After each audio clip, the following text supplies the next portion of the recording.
नमस्कार प्यारे साथियों, स्वागत है एक बार पुनः आप सभी का अपने इस प्यारे से YouTube चैनल टॉपर गैलेक्सी में। दोस्तों, इस वीडियो पे हम लोग बात करेंगे क्लास 12th हिंदी के अंतर्गत, यानी कि जो भी सामान्य हिंदी एवं साहित्य हिंदी दोनों प्रकार के छात्रों के लिए यह वीडियो एकदम मोस्ट इंपॉर्टेंट है। और इस वीडियो पे मैं आपको 5 ऐसे महत्वपूर्ण टॉपिक को उनके सोल्यूशन के साथ बताने वाला हूं, यानी कि जो आपकी हिंदी ग्रामर से संबंधित होने वाले हैं। तो आप लोग इनको बिल्कुल अंत तक देखिएगा और आपके बोर्ड एग्जाम को देखते हुए यह 5 टॉपिक आपके बहुत ही ज्यादा महत्वपूर्ण है। तो चलिए एक एक करके हम लोग इनका सोल्यूशन देखेंगे। ये 5 टॉपिक के अंतर्गत मैं आपको मुहावरे, लोकोक्तियां, जैसे संधि संबंधित आपके बहुविकल्पीय क्वेश्चन आते हैं, इसी टाइप से आपका अनेक शब्दों के लिए एक शब्द आते हैं। कई सारे टॉपिक मैंने यहां पर लिए हैं जो कि आपका हिंदी ग्रामर से संबंधित होंगे। तो आप लोग इनको बिल्कुल अंत तक देखिएगा, एक एक करके हम लोग सोल्यूशन करेंगे। और वीडियो पसंद आए तो यार लाइक कर देना और चैनल पर ना सब्सक्राइब भी कर लेना। ऐसे इंपॉर्टेंट टॉपिक आपको बोर्ड एग्जाम से पहले मैं एकदम सभी सब्जेक्ट के बिल्कुल एकदम क्लियर कर दूंगा।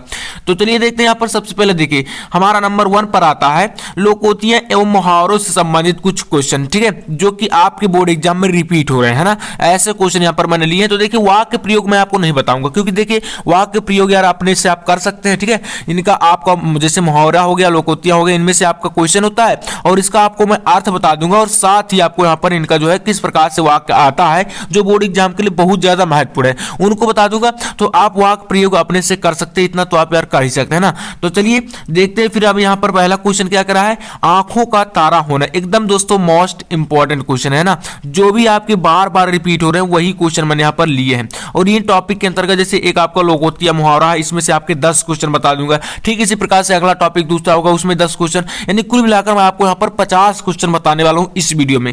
तो देखिए फर्स्ट क्वेश्चन आपका हो गया यहां पर आंखों का तारा होना। तो इसके अंतर्गत आपको यहां पर जो इसका मतलब अर्थ हो जाता है वह क्या होता है, बहुत अधिक प्रिय होना। ये तो आपका अर्थ हो गया। बाकी अगर वाक्य प्रयोग की बात करें तो आप लोग इसका वाक्य प्रयोग भी कर सकते हैं, इतना तो आप कर ही सकते हैं ना। कि जैसे कि आप किसी का नाम ले लें कि वह अपनी मां के आंखों का तारा है, ऐसा कुछ करके आपको वाक्य प्रयोग कर देना बहुत ही आसान होता है, ठीक है। अब चलिए देखिए दूसरा यहां पर आपका क्या आता है। सेकंड नंबर है आपका अपना उल्लू सीधा करना, ठीक है। इसका मतलब क्या होता है, तो ये होता है स्वार्थ सिद्ध करना, ठीक है, स्वार्थ सिद्ध करना। तो इसका मतलब आपका यहां पर इसका भी आप वाक्य प्रयोग कर सकते हैं कि जैसे कोई व्यक्ति है स्वार्थी है, अपना काम बनाने के लिए कुछ भी कर रहा है, तो कर सकते हैं कि वह अपना उल्लू सीधा कर रहा है, यानी कि आप किसी का नाम लेकर या मतलब किसी का भी नाम लेकर आप वहां पर वाक्य प्रयोग कर सकते हैं, ठीक है। तो आप इसके लिए स्वतंत्र, कोई दिक्कत नहीं आएगी। इसके बाद देखिए नेक्स्ट आपका तीसरे नंबर पर क्या आता है, ईद का चांद होना, ठीक है। इसका मतलब क्या होता है, तो ये होता है बहुत दिन बाद दिखाई देना, ठीक है। ईद का चांद होना मतलब बहुत दिन बाद दिखाई देना। तो ये हो गया आपका तीसरा। इसके बाद देखिए आपका चौथा नंबर क्या आता है, गागर में सागर भरना, ठीक है। इसका मतलब क्या है, थोड़े में बहुत अधिक। जैसे आप इसका बोल सकते हैं कि बिहारी लाल ने, ठीक है, बिहारी लाल जी ने अपने जो है दोहों के माध्यम से क्या किया, दोहों में गागर में सागर भर दिया। मतलब एक दोहा था और उसमें कई सारी चीजें सम्मिलित हो जाएं, तो मतलब यहां पर क्या हो गया, गागर में सागर भर दिया। क्योंकि देखिए एक मुश्किल काम है, आप समझ सकते हैं, गागर में, ठीक है, एक जो बर्तन होता है, पात्र होता है, उसमें सागर यानी कि समुद्र को कैसे भरा जा सकता है, तो एक मुश्किल काम हो गया ना। तो लेकिन यहां पर क्या हो गया, थोड़े में, यानी कि गागर क्या हो गया, थोड़ा है, और उसमें बहुत अधिक यानी कि समुद्र को समाहित कर दिया जाए, तो ऐसा एक मतलब बहुत मुश्किल काम है ना। तो इसमें आपका ये चीजें हो जाती हैं। अब इसके बाद देखिए नेक्स्ट आपका आता है 5वां नंबर, कह रहा है कि घी के दिए जलाना, ठीक है, घी के दिए जलाना मतलब बहुत अधिक प्रसन्न होना, ठीक है। तो यहां पर घी के दिए जलाना मतलब बहुत अधिक लोग जब प्रसन्न हो जाते हैं तो क्या होता है, घी के दिए जला देते हैं ना। इस प्रकार से आप समझ सकते हैं। बाकी यार मतलब ये तो चीजें हैं, काफी आसान चीजें पूछी जाती हैं, आपको इसमें परेशान होने की ज्यादा जरूरत नहीं है। चलिए इसके बाद देखिए, अगर आप, मैं जो भी दोस्तों आपको बता रहा हूं, अगर आप इस टाइप से तैयारी करते हैं तो यार हिंदी एकदम आसान है। हिंदी में आप प्रॉब्लम बिल्कुल मत लीजिए, बाकी आपको नेक्स्ट सब्जेक्ट की तैयारी करिए। हिंदी तो समझ लीजिए एकदम आप 95+ फोड़ने वाले हैं, बिल्कुल प्रॉब्लम नहीं आएगी। 6वां है आपका अधजल गगरी छलकट जाए, ठीक है। कह रहा है कि ओछा व्यक्ति प्रदर्शन अधिक करता है। मतलब इसका अर्थ ये हुआ, जैसे अधजल गगरी हो गया, मतलब कोई आपका पात्र होता है एक प्रकार से। यहाँ पर गगरी का मतलब क्या है, एक बर्तन है, ठीक है, अगर आप उस पात्र को, ठीक है, मतलब कोई पात्र है, अगर वह फुल भरा होगा, ठीक है, फुल भरा होगा तो उससे पानी जो है वह छलकता नहीं है ना, पानी जो है वह क्या होता है, छलकता नहीं है, एकदम स्थिर रहता है। लेकिन दोस्तों वहीं पर अगर उस पात्र को क्या होता है, अगर आप आधा भर दें तो क्या होता है, उसमें स्थान बच जाता है, और वह स्थान बचेगा तो क्या होता है, ये आपका इधर उधर हिलोरे मारता है ना, तो मतलब कि पानी क्या होता है, छलकता है। तो यही बताया गया कि अधजल गगरी छलकत जाए। ठीक उसी प्रकार ओछा व्यक्ति प्रदर्शन अधिक करता है, मतलब जिस व्यक्ति के पास ज्ञान थोड़ा सा हो जाता है, मतलब अच्छी तरीके से ज्ञान नहीं है, लेकिन अगर उसे थोड़ा सा नॉलेज हो जाता है ना, तो वो एकदम प्रदर्शन करने लगता है कि ऐसा है वैसा, दुनिया भर की बातें मतलब फेंकने लगता है ना। तो आप समझ सकते हैं कि ओछा व्यक्ति जो होता है, ओछा यहाँ पर यही है कि जो व्यक्ति के पास, जिस व्यक्ति के पास ज्यादा ज्ञान नहीं है,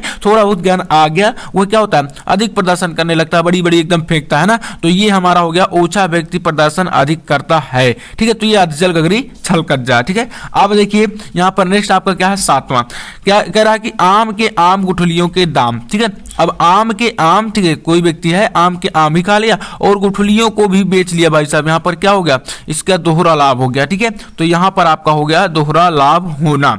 चलिए इसके बाद देखते हैं अगला, यहाँ पर आठवां कह रहा कि आधा तीतर आधा बटेर। अब देखिए यहाँ पर कोई मतलब एक पक्षी का नाम ना, हाँ आधा तीतर है आधा बटेर, तो मतलब बेमेल मिश्रण, मतलब दोनों क्या है, आधे आधे हैं। तो क्या कह सकते हैं आप लोग, यहाँ पर हो गया बेमेल मिश्रण, मतलब कि यहाँ पर मिश्रण दोनों का नहीं है, दोनों अलग अलग हो गए है ना, तो ये हो गया बेमेल मिश्रण। तो इस प्रकार से आपका ये आठवां काफी महत्वपूर्ण है, कई बार रिपीटेड है बोर्ड एग्जाम में। इसके बाद देखिए नवा आपका है चोर की दाढ़ी में तिनका। ठीक है, तो इसका क्या है, सशंकित होना या रहना, है ना। कोई व्यक्ति है, आप लोग इसको जो है कई बार सुने होंगे, लोग बोलते हैं चोर की दाढ़ी में तिनका है, तो इसका क्या मतलब है, इसका मतलब होता है सशंकित होना, यानी कि किसी व्यक्ति के ऊपर हमें अगर शंका है कोई कार्य के ऊपर, ठीक है, तो क्या होता है, उसको हम बोलते हैं कि चोर की दाढ़ी में तिनका है ना, तो क्या होता है, सशंकित रहना। चलिए अगला देखते हैं, नेक्स्ट आपका यहाँ पर 10वां कह रहा है कि मुंह में राम बगल में छुरी। ठीक है, इसका क्या मतलब है, तो विश्वासघात करना, आप सभी जानते हैं। ठीक है, तो यह 10 मुहावरे हैं। ठीक है, मैंने आपको 10 ये मुहावरे और लोकोक्तियां बता दी, एकदम दोस्तों इंपॉर्टेंट है, बोर्ड एग्जाम में इनमें से आपका आने वाला है, क्योंकि यहाँ पर इसे संबंधित 2 क्वेश्चन आते हैं, तो इस प्रकार से आपका ये काफी महत्वपूर्ण है आपके लिए है। चलिए आप देखते हैं इसके बाद दूसरा टॉपिक नंबर 2 पर आपका आता है संधि पर आधारित बहुविकल्पीय प्रश्न। ठीक है, संधियों पर आधारित आपके बहुविकल्पीय प्रश्न यहाँ पर आते हैं, तो इससे हम लोग यहाँ पर इसमें भी 10 महत्वपूर्ण क्वेश्चनों को देखेंगे जो कि कई बार रिपीट हुए हैं। ठीक है, तो आप लोग बिल्कुल इस वीडियो को अंत तक देखिए और अच्छे तरीके से समझ लीजिएगा, एक क्वेश्चन को आपको समझना है, समझ लीजिए एकदम मोस्ट इंपॉर्टेंट है। तो चलिए पहला क्वेश्चन क्या कह रहा है, संधि पर आधारित क्वेश्चन का, देखिए कह रहा है कि यद्यपि, ठीक है, यद्यपि का सही संधि विच्छेद है। तो यद्यपि का सही संधि विच्छेद क्या होगा, तो यहां पर आपके सामने 4 ऑप्शन दिए गए। पहला क्या है, यद्य धन अपि, दूसरा क्या है आपका या धन दीप, इसके बाद यदि धन अपि, और आपका चौथा है यदा धन अपि, है ना। तो यद्यपि का सही संधि विच्छेद क्या होता है, तो इसका आपका राइट आंसर हो जाएगा यदि धन अपि। ठीक है, यदि धन अपि, यानी कि मैंने इसमें जो है फर्स्ट सेकंड नहीं डाले हैं, लेकिन आप इसको मान सकते हैं कि ये 3rd नंबर का आपका राइट होगा। ठीक है, तो यहां पर यदि धन अपि क्या होता है, यद्यपि का संधि विच्छेद हो जाएगा आपका। चलिए इसके बाद हम देखते हैं 2nd नंबर क्वेश्चन। देखिए दूसरा क्वेश्चन कह रहा है सूर्योदय, ठीक है, सूर्योदय यहाँ पर हलंत लगा है, का संधि विच्छेद है। तो यहाँ पर सूर्योदय का संधि विच्छेद क्या होगा, पहला क्या है सूर्य धन उदय।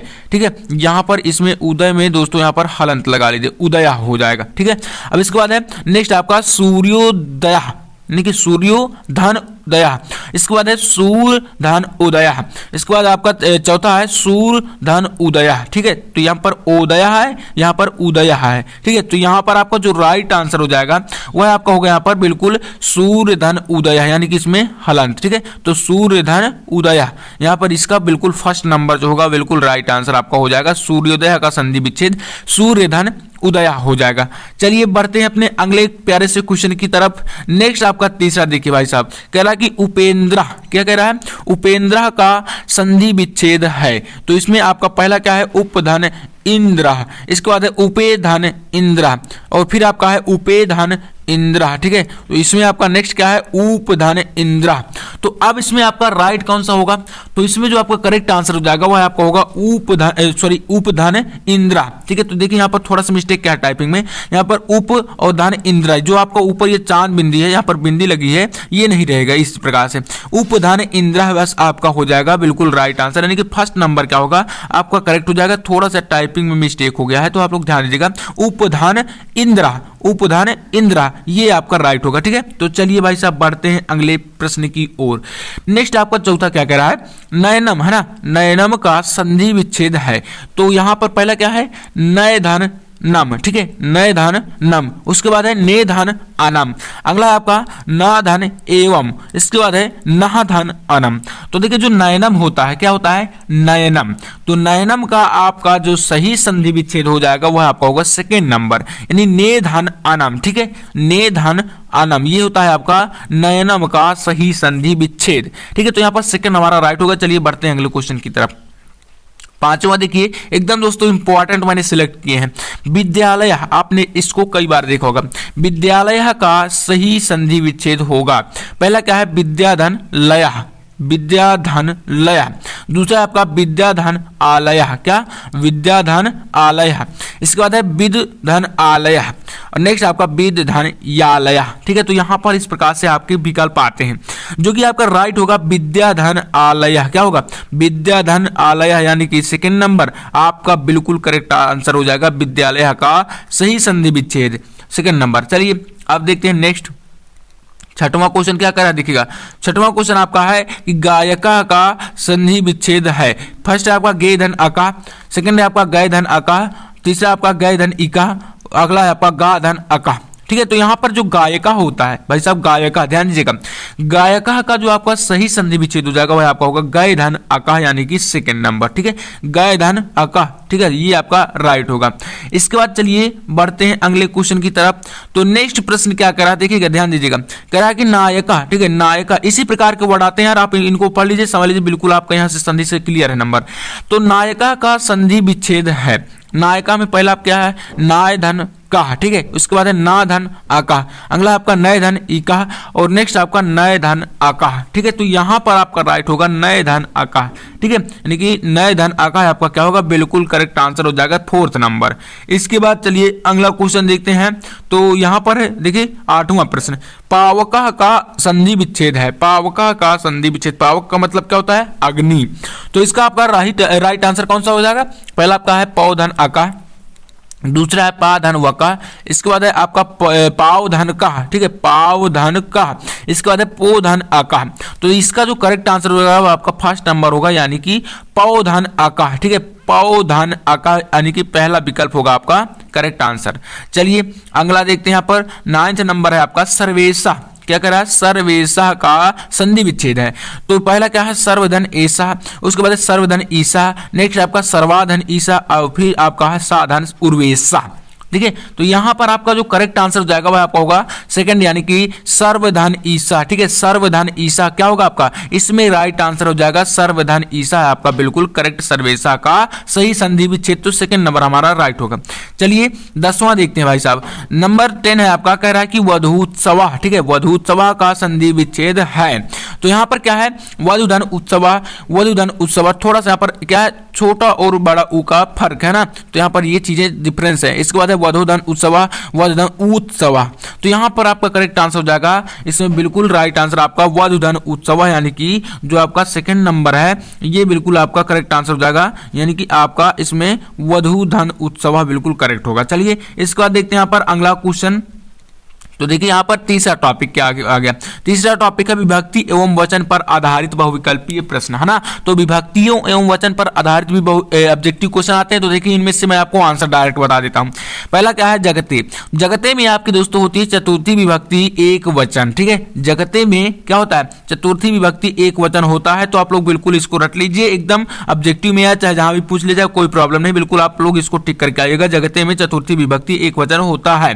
इसके बाद सेकंड है आपका आत्मना, आत्मना में क्या होता है, तृतीय विभक्ति एक वचन। क्या होता है, आत्मना में तृतीय विभक्ति एक वचन होता है और जगते में चतुर्थी विभक्ति एक वचन होता है। ठीक है, ज्यादातर आपके आते हैं एक वचन से। ठीक है, किससे, एक वचन से बहुत ज्यादा पूछे जाते हैं, तो यहां पर आपको ये बिल्कुल ध्यान देना है। इसके बाद देखिए तीसरा आपका यहां पर क्या आता है, तो तीसरा आपका है सरिति। ठीक है, सरिति, सरिति का यहां पर होता है सप्तमी विभक्ति एक वचन। ठीक है, तो सरिति का मतलब यहां पर कौन सी विभक्ति और कौन सा वचन हो गया, तो सप्तमी विभक्ति एक वचन का है। ठीक है, तो ये आपका सप्तमी विभक्ति एक वचन सरिति का हो गया। इसके बाद चौथा क्या है, आत्मनि। आत्मनि में आपका क्या होता है, सप्तमी विभक्ति एक वचन होता है। ठीक है, आत्मनि में सप्तमी विभक्ति एक वचन होता है। तो इस प्रकार से आप लोग को मैं आंसर डायरेक्ट इसलिए बता रहा हूं ताकि आप भ्रमित ना हो, बिल्कुल आपको याद रहेगा इन चीजों के बारे में। ठीक है, वरना मैं आपको इनको टाइप भी करके बता सकता था, लेकिन कोई दिक्कत नहीं, आप लोग इनको बिल्कुल तैयार कर लीजिएगा। तो जगते हो गया, आत्मना हो गया, जितने देखिए वर्ड बता रहा हूं एकदम इंपॉर्टेंट है, इन वर्ड में आप लोग बिल्कुल कोई भी कंजूसी मत करिएगा। तो यहाँ पर जगते हो गया, आत्मना हो गया, सरिति हो गया, आत्मनि हो गया ना, इसमें चतुर्थी विभक्ति एक वचन हो गया। इसके बाद आत्मना में तृतीय विभक्ति एक वचन हो गया, सरिति में आपका सप्तमी विभक्ति एक वचन हो गया और आत्मनि में आपका सप्तमी विभक्ति एक वचन हो गया। इसके बाद देखिए पांचवें नंबर पर क्या आता है आपका, राज्ञाम। ठीक है, राज्ञाम, इसमें क्या है, षष्ठी विभक्ति बहुवचन है, तो राज्ञाम में क्या होगा, षष्ठी विभक्ति। ठीक है, यानी कि 6वें नंबर पर आता है षष्ठी विभक्ति बहुवचन। इसके बाद नामना, 6 नंबर क्या है, नामना। नामना में क्या होता है, तृतीय विभक्ति एक वचन का होता है। नामना जो होता है ये तृतीय विभक्ति एक वचन का होता है। इसके बाद 7वां है सर्वस्मयी। ठीक है, सर्वस्मयी, सर्वस्मयी में क्या होता है, चतुर्थी विभक्ति एक वचन होता है। तो नामना में तृतीय विभक्ति एक वचन, सर्वस्मयी में आपका चतुर्थी विभक्ति एक वचन। देखा आपने, ज्यादातर जो है एक वचन से ही आए हैं और एक वचन से ही पूछे जाएंगे ज्यादातर, ये भी ध्यान दीजिएगा। आप लोग बिल्कुल अच्छे तरीके से इनको तैयार करके जाइएगा। इसके बाद देखिए सर्वस्मयी में आपका चतुर्थी विभक्ति एक वचन है। नामने, नामने में क्या होता है, चतुर्थी विभक्ति एक वचन यहाँ पर भी होता है ना, नामने में चतुर्थी विभक्ति एक वचन यहाँ पर भी होता है। और सर्वेशाम, ठीक है, सर्वेशाम, इसमें षष्ठी विभक्ति बहुवचन होता है। जैसे आपने पढ़ा होगा रामस्य रमयो रामा नाम, है ना, इसी प्रकार से आपके यहाँ पर सर्वेशाम है, तो इसमें क्या होता है, षष्ठी विभक्ति बहुवचन का ये होता है। तो 9 यहाँ से आपके कंप्लीट होते हैं। चलिए 10वां भी हम लोग देख लेते हैं। 10वां क्या है, जगताम। जगताम में आपका होता है षष्ठी विभक्ति बहुवचन। ठीक है, तो जगताम में क्या होता है, षष्ठी विभक्ति बहुवचन होता है। तो इस प्रकार से दोस्तों ये क्या है, आपके विभक्ति एवं वचन पर आधारित जो है बहुविकल्पीय प्रश्न, तीसरा टॉपिक। अब चलिए चौथा टॉपिक देखते हैं, कि वीडियो में पूरा कंप्लीट कवर करेंगे एकदम, नो प्रॉब्लम। ठीक है, चलिए अनेक शब्दों के लिए एक शब्द, ये क्या है, इसमें जैसे पहला आपका जो ईश्वर में विश्वास करता है उसको एक शब्द में क्या बोलते हैं, आस्तिक बोला जाता है। तो ये आपका राइट आंसर हो जाएगा। देखिए मैं आपको बिल्कुल इंपॉर्टेंट बता रहा हूं, तो जो ईश्वर में विश्वास करता है उसको बोलते हैं आस्तिक और जो ईश्वर में विश्वास नहीं करता उसको बोलते हैं नास्तिक। ठीक है, तो यहाँ पर आस्तिक और नास्तिक एक दूसरे के अपोजिट हो जाएंगे। तो जो ईश्वर में विश्वास करता है उसको आस्तिक, जो नहीं करता उसको नास्तिक। चलिए अगला देखते हैं। यहाँ पर सेकंड नंबर आपका क्या कह रहा है कि जिसे कहा ना जा सके, तो उसे बोलते हैं अकथनीय। यार बहुत सिंपल है, जिसे कहा ना जा सके उसे बोलेंगे अकथनीय। ठीक है, तो ये आपका राइट होगा। इसके बाद है जानने की इच्छा रखने वाला क्या होता है, तो जो व्यक्ति जानने की इच्छा रखता है उसे जिज्ञासु बोलते हैं, यानी कि आपका इसका हो जाएगा एक शब्द में उत्तर जिज्ञासु। अगला क्या है, कह रहा है कि संयम से और कम खर्च करने वाले को क्या बोलते हैं, तो इसे बोलते हैं मितव्ययी। ठीक है, संयम से और कम खर्च करने वाले को मितव्ययी बोलते हैं, यानी कोई ऐसा व्यक्ति है जो कि बहुत ही कम खर्च कर रहा है, बहुत ही अच्छी तरीके से बचा बचा के पैसों को रख रहा है, उसे मितव्ययी बोलेंगे। ठीक है, तो ये आपका हो जाएगा मितव्ययी। इसके बाद देखिए अगला यहाँ पर 5वां है कि दूसरों पर आश्रित रहने वाला, तो इसे बोलते हैं पराश्रित। यह काफी सिंपल है। ठीक है, दूसरों पर आश्रित कोई व्यक्ति ऐसा है जो कि दूसरों के मत्थे मतलब रह रहा है, दूसरे के मत्थे चल रहा है, ये क्या है, पराश्रित, मतलब दूसरों पर आश्रित है। इसके बाद आपका जिसका कोई शत्रु पैदा ही ना हो उसको बोलते हैं अजात शत्रु, है ना, जिसका कोई शत्रु पैदा ना हो उसे बोलते हैं अजात शत्रु। तो चलिए इसके बाद आपका यहाँ पर 7वां नंबर पर क्या आता है, तो 7वां है कि जिसकी कोई सीमा ना हो उसे क्या बोलेंगे, असीमित। मतलब कोई ऐसा व्यक्ति या कोई ऐसा मतलब स्थान जिसकी कोई सीमा ही ना हो, क्या बोलेंगे, असीमित। तो ऐसा तो यार असंभव है ना, तो ये आपका हो जाएगा असीमित। इसके बाद देखिए जो काटा ना जा सके उसे बोलते हैं अविभाज्य। जिस प्रकार से आप देखते हैं ना कि संख्याएं क्या होती हैं, अविभाज्य होती हैं, जो संख्याएं किसी से नहीं कटती हैं, ऐसा क्या हो जाता है, अविभाज्य आप बोलेंगे इसको। ठीक है, चलिए इसके बाद यहाँ पर 8 आपके कंप्लीट होते हैं। 9वां एकदम इंपॉर्टेंट, देखिए यहाँ पर कह रहा है आवश्यकता से अधिक वर्षा को क्या बोलते हैं, तो इसे बोलते हैं एक अतिवृष्टि, है ना, आवश्यकता से अधिक वर्षा को अतिवृष्टि बोलते हैं। इसके बाद देखिए अगला आपका किए गए उपकार को ना मानने वाले को क्या बोलते हैं, तो कृतज्ञ बोलते हैं। जो कोई व्यक्ति है जिसके ऊपर आप उपकार कर दिए, परोपकार उपकार करते हैं और वो आपके उपकार को ना माने तो क्या बोलेंगे उसको, उसे बोलेंगे कृतज्ञ, है ना। तो कृतज्ञ होता है किए गए उपकार को ना मानने वाला। इसके बाद आपका पांचवा टॉपिक भाई साहब आ गया, पांचवा है अनेकार्थी शब्द। ठीक है, यहाँ पर मैंने ग्रामर को ज्यादातर कवर करने की कोशिश करी है। नेक्स्ट वीडियो में आपको इसी प्रकार से और भी टॉपिक लाने वाला हूँ एक एक वीडियो में, तो आपके लिए बहुत ही बेहतर इंपॉर्टेंट वीडियो इस चैनल पर आपको अब मिलने वाला है। चलिए, पहला क्या है, अंबर। अंबर का आपका होता है वस्त्र और आकाश। अंबर का एक मतलब यहाँ पर, अनेक का मतलब यहाँ पर एक या दो बताने होते, दो बताने होते आपको, और दो मैं आपको बता भी दूंगा। तो इसके बाद कनक है, कनक का मतलब सोना और धतूरा होता है, आपने पढ़ा ही होगा। इसके बाद आपका तीसरा चंद्रमा, चंद्रमा का मतलब होता है शशि, चांद, सुधांशु। ठीक है, तीन मैंने यहाँ पर लिए हैं, शशि, चांद और सुधांशु। ठीक है, तो आप लोग इनमें से जो भी आसान लगे आप तैयार कर सकते हैं। तीसरे में चंद्रमा है, तो यहाँ पर शशि होता है, चांद होता है, सुधांशु होता है ना, तो आप लोग इसका अनेकार्थी तैयार कर सकते हैं। चौथा देखिए, चौथे नंबर पर आपका आता है मित्र। मित्र का होता है दोस्त, यहाँ पर सखा ना, शाखा लिख गया है तो शाखा होगा। ठीक है, तो यहाँ पर आप लोग इसको जो है शाखा कर सकते हैं इस प्रकार से, शाखा। ठीक है, इसके बाद देखिए नेक्स्ट आपका सहयोगी। तो आपने तीन यहाँ पर देखा, तीन में से आप कोई दो तैयार कर लीजिए। इसके बाद है द्विज। द्विज का मतलब होता है ब्राह्मण, एक का मतलब होता है आपका छत्री, एक होता है दांत। ठीक है, तो यहाँ पर तीन मैंने बताया आपको, दो आप लोग तैयार कर लीजिए कोई भी। ठीक है, एकदम इंपॉर्टेंट है। इसके बाद है कर्ण। कर्ण का मतलब आप समझते हैं, कुंती का पुत्र होता है, कुंती पुत्र का नाम है कर्ण, एक आपका मतलब होता है कान। तो यहाँ पर दो आपकी बिल्कुल आसान है ना। इसके बाद सातवां देखिए, सातवां आपका है काल। ठीक है, तो काल का मतलब क्या होता है, यहाँ पर काल का मतलब होता है समय या मृत्यु। ठीक है, तो यहाँ पर आपका ये बिल्कुल राइट आंसर हो जाएगा। इसके बाद आठवां है अर्क। अर्क का मतलब सूर्य या मदार। ठीक है, सूर्य या मदार, तो इस प्रकार से आपका ये करेक्ट आंसर हो जाएगा। इसके बाद आपका यहाँ पर नौवां पयोधर का मतलब बादल और नीरद, और दसवां है हलधर का मतलब बैल, किसान या बलराम। ठीक है, बलराम जी को भी हलधर बोला जाता है क्योंकि वह कंधे पर जो है हल लेकर चलते थे। ठीक है, तो यहाँ पर आपके इस प्रकार से ये जो है बिल्कुल अनेकार्थी शब्द हैं, और ये पांचों टॉपिक एकदम आपके लिए दोस्तों मोस्ट इंपॉर्टेंट है ना। तो आपको उम्मीद करूंगा कि यार ये वीडियो पसंद आएगा। वीडियो पसंद आए तो लाइक कर देना, और चैनल पर सब्सक्राइब भी करना। और जो भी मैंने अभी तक आपको बताया है, ये पांचों टॉपिक अगर आपको पीडीएफ चाहिए ना, पीडीएफ चाहिए तो आप लोग जल्द से जल्द टेलीग्राम चैनल पर जाइए। टेलीग्राम चैनल का लिंक इस वीडियो को डिस्क्रिप्शन में मिलेगा, तो वहां से आप लोग ज्वाइन करिए और इन पांचों टॉपिक आप वहां से पीडीएफ प्राप्त करिए। तो चलिए, मैं आपसे मिलता हूं नेक्स्ट वीडियो में, तब तक के लिए जय हिंद, वंदे मातरम।